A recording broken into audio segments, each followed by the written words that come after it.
If you want to know how to wire up a tow hitch on a Land Rover Freelander 2, then check out this video.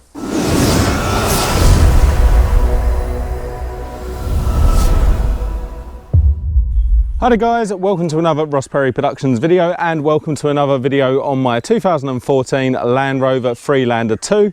This is the SI4 model and yes, they are Evoque wheels. So this video is actually to show you the tow hitch electrical connections. So just to go down and have a look, here are mine.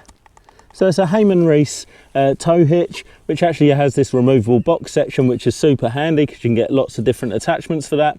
And just to show you, my electrical connection is actually the inline 7-pin attachment, which is really popular here in Australia.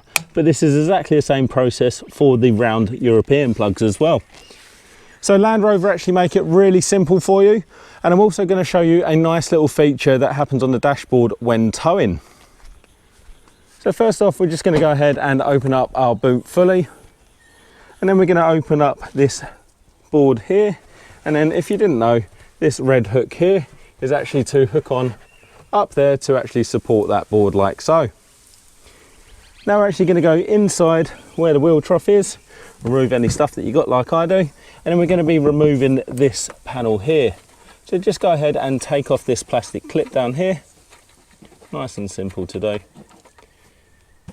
And that will allow you to pop that off and actually pull that bit of carpet out.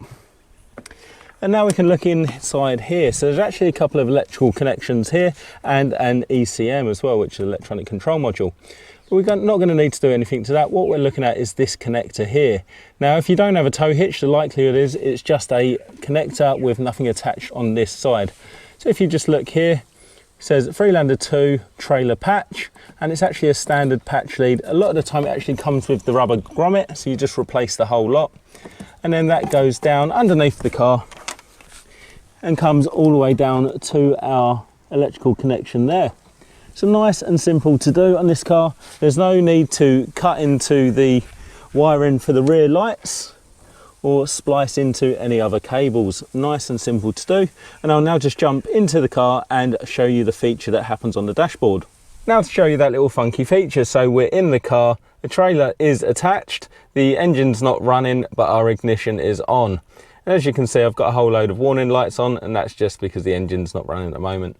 So once we turn left, as you can see, the left arrow shows up on the dash, but also a little trailer symbol on the right hand side shows up. And the same happens when you indicate right. So it's just a neat little reminder that you are towing a trailer. So there we go, nice quick video for you today. And I just wanted to show you that because I had noticed some discussions on a Facebook group I'm part of asking where that connection point is. So I thought I'd make this video to make it nice and simple for those who still need to wire theirs in. If you found this video interesting or helpful, please do give me a thumbs up, leave me a comment down below, check out some of my other videos and subscribe to my channel.